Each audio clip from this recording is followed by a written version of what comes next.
This is 90.3 The Rock, WUTK-FM and UTTV, The Rock Unplugged. Before we go any further and we chase any of these fellers off by not mentioning their names, why don't you introduce the rest of the band, please, Wayne? Or I'll do that. This is Huck Johnson on the Doghouse bass. Hey, Huck. Hey. And over here, filling in for the banjo horn section, we have Dizzy Zaidman on the lead guitar. And a nice hat, I might add. Thank you, sir. We have Tony Locke on the steel guitar tonight. Might not be able to see him, but you'll be able to hear him. And then Wayne the trainer. There you go. Hey, all right. right. Waved, yeah. We've made proof. Proof has been made. Real, man. Well, like I said, welcome back to East Tennessee. I know a lot of folks are really happy to have you back in town. We're going to come back. We're going to talk to Wayne the Train about what he's been doing lately, about this great new record coming out on Bloodshot Records in April. We're going to talk a little bit of Nashville, and we're going to just have a little bit of fun and get you ready to get fired up for this big show at 4620 Reinvented tonight, and you're enjoying this again on UTTV, The Rock Unplugged. You can catch it Thursday, Saturday, and Sunday nights at 9. Be on Channel 194 on the Comcast Digital Package, Channel 65 on campus. And you're hearing it live on 90.3 The Rock right now. Wayne the Train, what you going to do, brother? Well, I thought we'd go down to Louisiana. Right, I'm going. Get the Louisiana blues down there. All right. Maybe we'll go down there to Lafayette. They got a Don's Seafood House. I always go in there and crash it and get something to eat. I don't doubt it. All right, here we go. Louisiana blues. Or as I like to say, Louisiana blues. 1, 2, the 1, 2, 3, 4.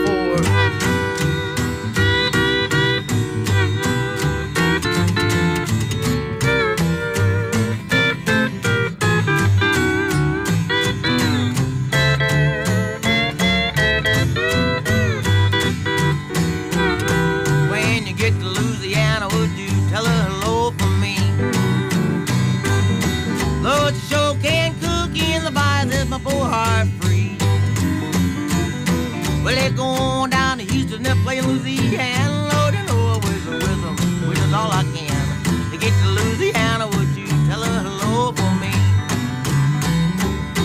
Well, they're flying by yonder, it looks like it's gonna cry. I bet you old man Thurn knows just how I feel inside. And when you get to Louisiana, would you tell her hello for me? Them miles of road, honky tonk the fur I can see. Mr. Locke.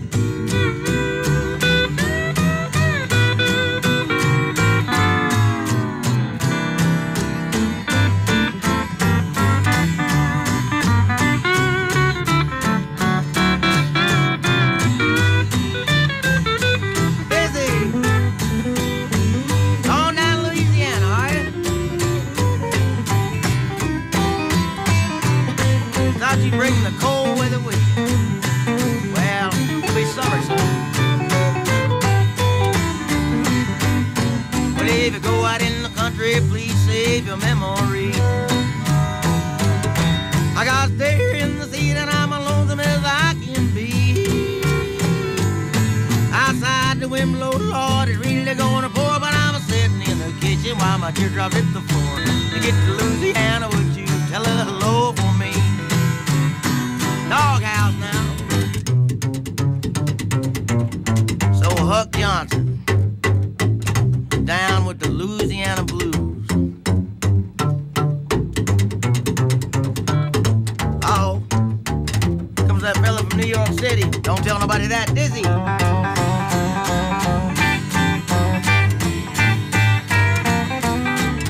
down and get you some Louisiana.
really gonna pour, but I'm sitting in the kitchen while my teardrops hit the floor. When you get to Louisiana, would you tell her hello for me? When you get to Louisiana, would you tell her hello for me?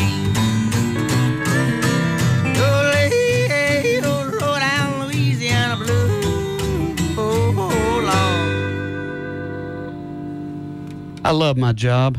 Wayne the Train Hancock and band live in studio on 90.3 The Rock. It's a great job, man. Great stuff. Thank you, brother. Sounding as good as ever. It's soul music, isn't it? Yeah, it's soul music. I mean, it's a way not only to basically for you to exercise your soul, but the crowd as well, man. I mean, that's you got to love it. If you don't have a pair of dancing shoes in your closet, you better go out and buy some right now before the show hits tonight, because you got to love it to look out there and see folks, like I said, kind of exercising their souls too. And don't worry about not knowing how to dance. I seen people get up and just start doing cartwheels around the room. And that works too, doesn't it? Whatever works for the soul. Man, you've been making this music a long time. Is it true that that you got to start in music somewhat through winning a songwriting contest years ago? Yeah. Tell us just a little bit about that. It was called a Wrangler Country Showdown, and it was a big chance to be a star in Nashville, you know. Of course, I was 14 or 15 or something like that. And it was about,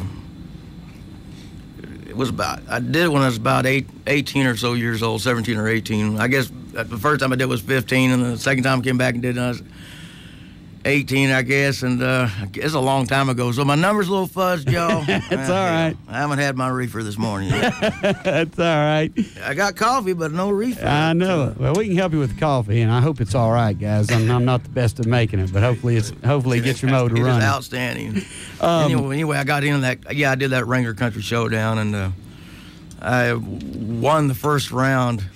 But I tell you the truth, I think it was my titties just weren't big enough to win that second round. So. What about, I mean, did you know back then this is what you wanted to do, though? I mean, have you known since you were 7 or 8, or did it take you till you were 15, 16, 17, 18? Or?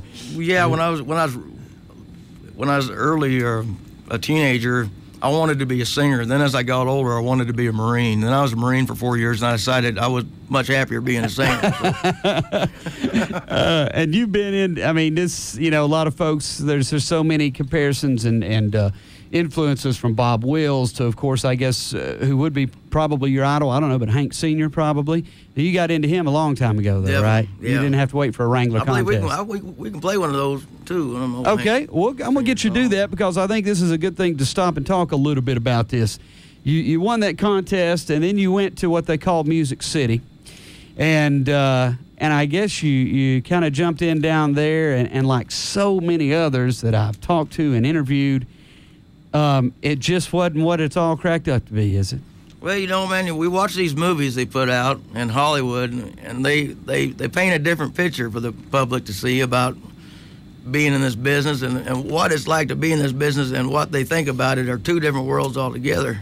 Yeah. You know, and there's people that are in it for the fame and the fortune, and well, we've been at it so long, we're just in it for the music. You know? Yeah, absolutely. Well, I think that says it all right there about you and about your band. But there was something I read where you and it speaks as much to this as anybody I've talked to about it, and I've talked to so many through the years about this who have gone through the same frustrations as you, Wayne Hancock, have, going to Nashville, chasing your dream, if you will. But there's a big difference, like you said, in Nashville, where they support, or at least the industry supports the industry, but not the scene, not right. the musical scene. I mean, can you explain that a little bit? Because I think that hit it right on the head. Well, the musical scene doesn't make $3 million a week for them, so right. why do they want to support them? It's all about money, man. That's why they call everything's about money these days, and pretty much if that's not what your trip is, yeah. Or clearly, if you're not going to do what they want you to do and make them money, then you really got no business being in that area. That's why they call it an industry. Yeah, that's called a 3-card Molly. It's a 3-card Molly shell game. Yeah, yep, absolutely. You know? You're not going to get nowhere going in there, and I'm not trying to knock the industry people, because sure, obviously they have a crowd that they play to, but that ain't all there is, man. That ain't soul music, is it? No. No.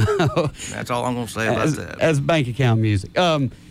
something I like to tell folks, and, you know, we're lucky here in Knoxville. There's so much musical history from Knoxville, from Roy Acuff to Chet Atkins to, I mean, I could go on and on and on, and we're just right down the road from Bristol, Tennessee, where it all kind of started. And I like to tell folks, country music was born in Bristol, grew up in Knoxville, and sold out in Nashville. And that's pretty much how I feel about it. About right, ain't it? Yeah, I think it is. I think it is. Well, but I guess they got those hillbillies that were coming down from the hills and recording their songs, and I don't even know if they were paying some of them. You know? No, I doubt it. I don't know if they still are, actually. But, yeah, I don't think. Yep. I think. Well, you're right, man. It's about the music, it's about the songs, and it's about getting on stage and playing for your fans and watching people do cartwheels in the crowd, isn't it? Yeah. Well, I'm going to do a cartwheel when you do us another one, man. What you going to do for us, brother? Let's do a Hank Williams song. All right. Seeing how we're in the great state of Tennessee. Absolutely. Wayne, the Train, Hancock, and Band live in studio on 90.3 The Rock, UTTV, The Rock Unplugged. All right, we're going to do a song for everybody out there that wants to buy beer but can't afford to. Here's one called My Bucket's Got a Hole in It. If your bucket's got a hole in it, you can't afford nothing. It all runs out the bottom. Here we go. 1, 2, the 1, 2, 3, 4.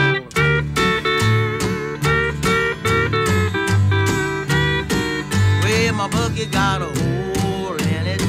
Yeah, my bucket got a hole in it. Well, my bucket got a hole in it. I can't buy no beer. Well, I'm standing on a corner with a bucket in my hand. I'm waiting for a woman and ain't got no man, 'cause my bucket got a hole in it. Yeah, my bucket got a hole in it. Well, my bucket got a hole in it. I can't buy no beer. This is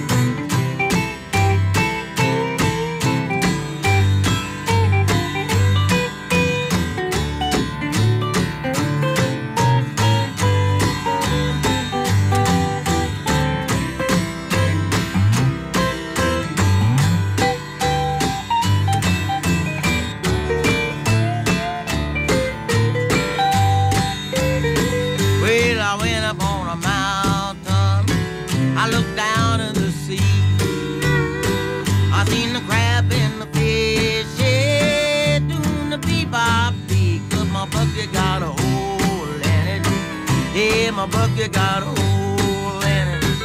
Well, my bucket got a hole in it. I can't buy no beer. Yes, Tony.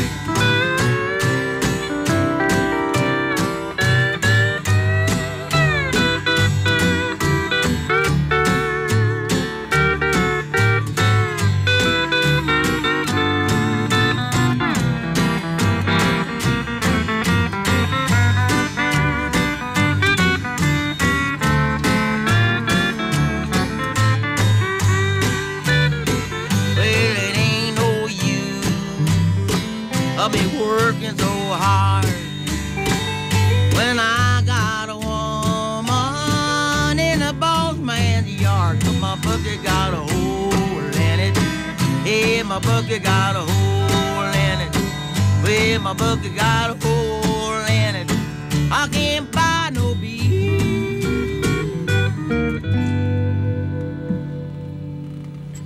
Bringing the late great Hank Sr. back to life and reinstating him back on the Opry. That is Hank Williams. I'll play the Opry when he gets reinstated, brother. There you go. That's a good deal. That is yet to play it. Hank Williams Sr. as done by Wayne, the Train, Hancock, and done right. Be sure to bring their alcoholic tendencies with them. It is Saturday. They're going to have liquor down there tonight, and I want everybody to know that we want y'all to come down and have a good time. I don't want you to get drunk and kill everybody. Yeah. But you can get a little drunk and just kind of